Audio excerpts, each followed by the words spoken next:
Alors, désolé pour le petit retard, mais je souhaite la bienvenue à cette conférence de presse dans le contexte des Émirats arabes unis. So I wish you welcome for this press conference about the United Arab Emirates in collaboration with the International Center for Justice and Human Rights. And we have the pleasure to host Mrs. صفوة عيسى, who is the president of the International Center, Mrs. Lengger, Julia Lengger, member of the الكرامة, well-known NGO here in Geneva, and Mr. النعيمي, human rights defender in the United Arab Emirates, and Mr. Mansour is not could not come. He's under trouble. Okay. Yeah, he will speak by Skype, so that's good. So thanks again for being here on this special day about World Press Freedom Day. We have also the exhibition of cartoons with Kofi Annan. We inaugurated it in Palais Wilson just 1 hour ago at 10 o'clock this morning. So thanks again. Before to give you the floor, I would like to ask you to sign our golden book. I also give you a little catalog of our exhibition. Yeah. Just fresh. You are the first one to see it because it's launched this afternoon. Thank you very much. Shall we write No, just signature. It's not necessary. As you like. All right.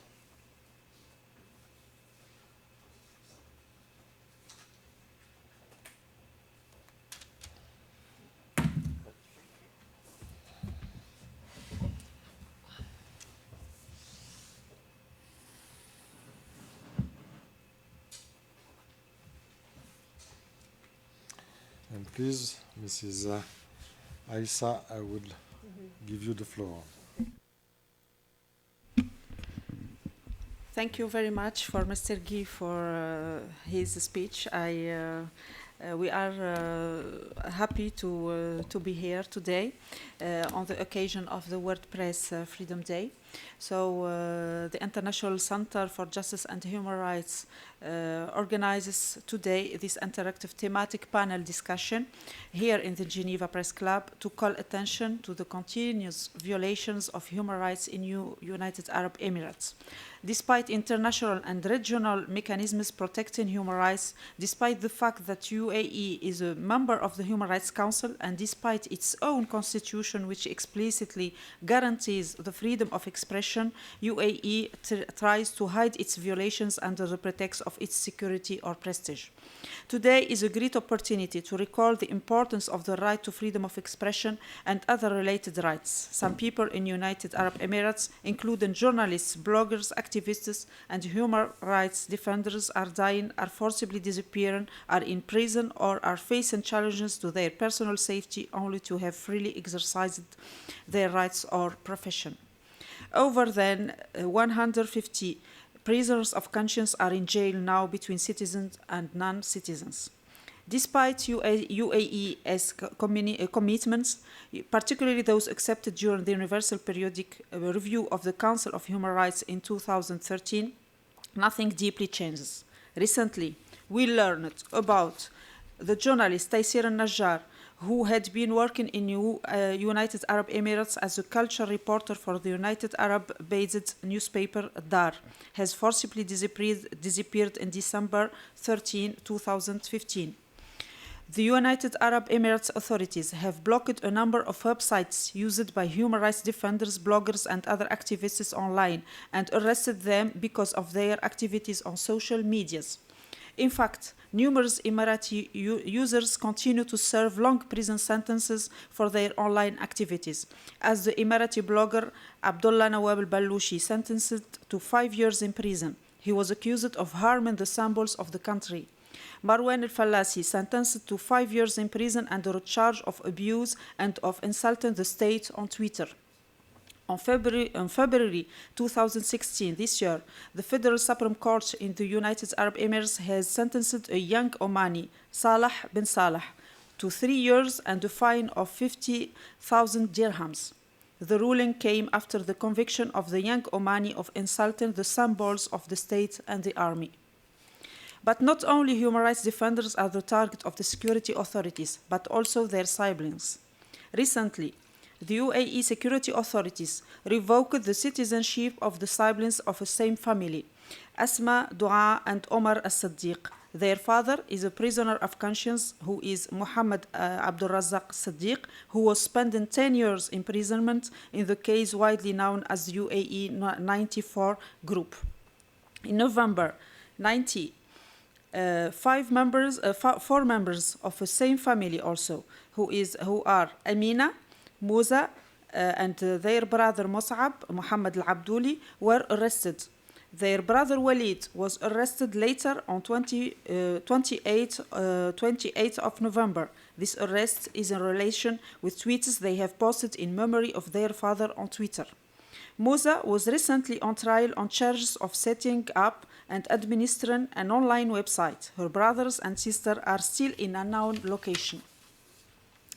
In August 18, 2015, the UAE State Security Authority arrested Dr. Nasser bin Ghaith, an economist and academic who works for the UAE military as economic and legal consultant. After nearly 8 months of enforced disappearance, during which he was subjected to torture, Dr. bin Ghaith was brought before the Federal Supreme Court on April 4, 2016. He is facing trumped-up charges based solely on his peaceful activities, including posts he had made on Twitter. Another unbelievable case was of Abdulrahman Salim bin Sobeh, kidnapped on December 18, 2015 from the island of Batam in Indonesia and illegally extradited on private jet to Abu Dhabi. He was sentenced in absentia to 15 years in prison with the UAE-94 group, and now he faces new charges. The introduction and implementation of a new legislation and articles to the cybercriminal law and the anti-terrorism law in 2014 aimed at restricting fundamental rights to peaceful expression. So was the anti-discrimination law signed on July 2015 as well. This last law also criminalizes the broadcasting, publication, or transmission of provocative material by any means, including audiovisual, film, printed media, or the internet, and the criticism of national rulers and speech. Therefore, these laws are used to suppress freedom of expression and its related rights. Today, we call on the United Arab Emirates authorities to implement recommendations made by UN bodies and international human rights organizations and urgently release all prisoners of conscience and end all kinds of restriction on freedom and freedom of expression. As you see, the empty chair of Mr. Ahmed Mansour, who is under travel ban, so he cannot come here in Geneva, and he will be on Skype in the panel after our panelists. So to analyze the situation in the United Arab Emirates with more details, I give the floor now to Mr. Ahmad al-Na'imi, who is member of Al-Islah Association, tried in absentia and sentenced to 15 years in prison as well. Now he is also living in exile in United Kingdom. This Emirati writer and journalist was a former director for the Disabled Dubai Center of the Ministry of Labor and Social Affairs, president of the International Center for Research and Development, member of the American Psychological Association, and president of the Arab Gulf Center for Educational Consulting. So you have the floor. Thank you very much. It's okay. Good morning, everyone. And it's actually a great opportunity today to meet you, to tell you about what is happening in the United Arab Emirates, which is my country. I grew up in that country. And today I'm here to tell you what is happening after a story of a petition came in 2011. This is the main story. The story began with that petition. The petition of 2011 was an attempt by activists and social reforms to bring about change and rule by accountability in the country, in the United Arab Emirates. The authorities, and here I'm talking about now the authority is under the hand of the security department. The authority instead viewed it as a threat to the rule and control of the country. The authorities had historically ruled the Gulf state with overchanging power of all spheres of the country, from the economy through to the press. As part of their attempt to assert their control and dominance over all the country, they estimated down, or even harder, to limit any freedoms that their citizens, the citizens of the United Arab Emirates or residents, might attempt to utilize. The human rights violations are well documented: enforced disappearance, torture, unfair trials, and citizenship revocations are just a few of the consequences that face activists and their families, and in the many cases, innocent bystanders in the United Arab Emirates. One of the results of the increasing representation in an engulfing climate of fear that the authorities have managed to install.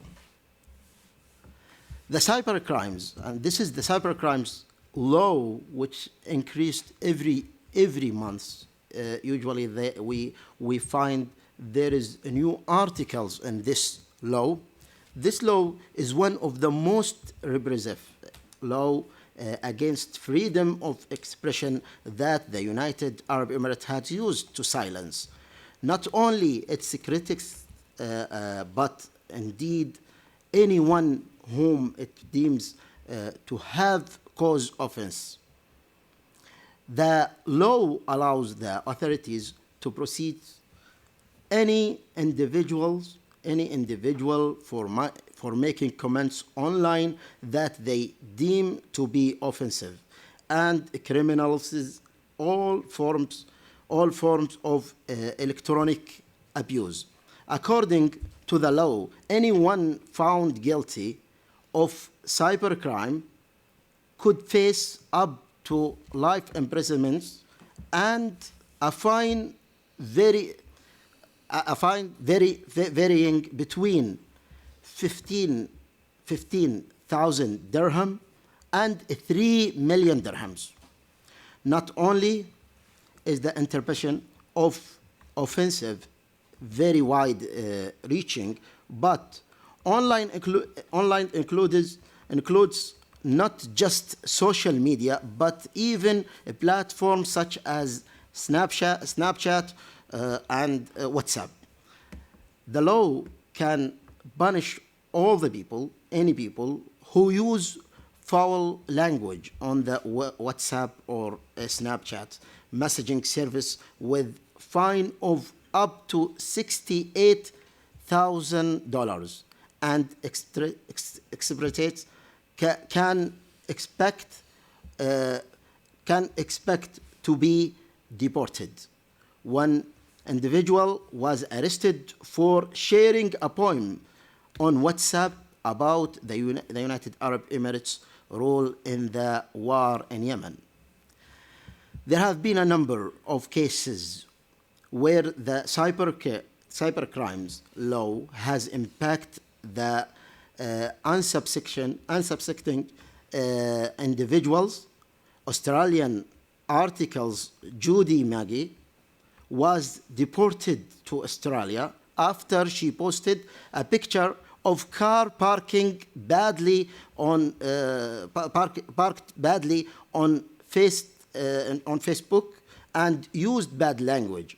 Omani poet named Muawiyah al-Rawahi, who had threatened to commit suicide, was eventually deported back to Oman after a lengthy period of detention for his blog posts, which artists the authorities. A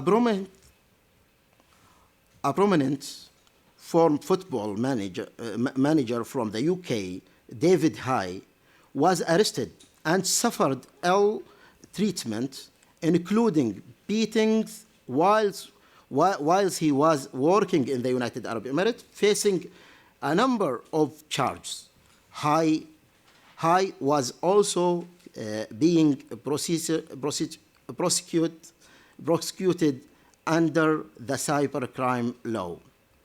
Emirati citizens who have taken to social media have done so at great personal risk. Dr. Nasser bin Ghaith is very well known as academic citizen, was disappeared in August 2015 for tweets about Egypt, a close ally of the United Arab Emirates. Activists,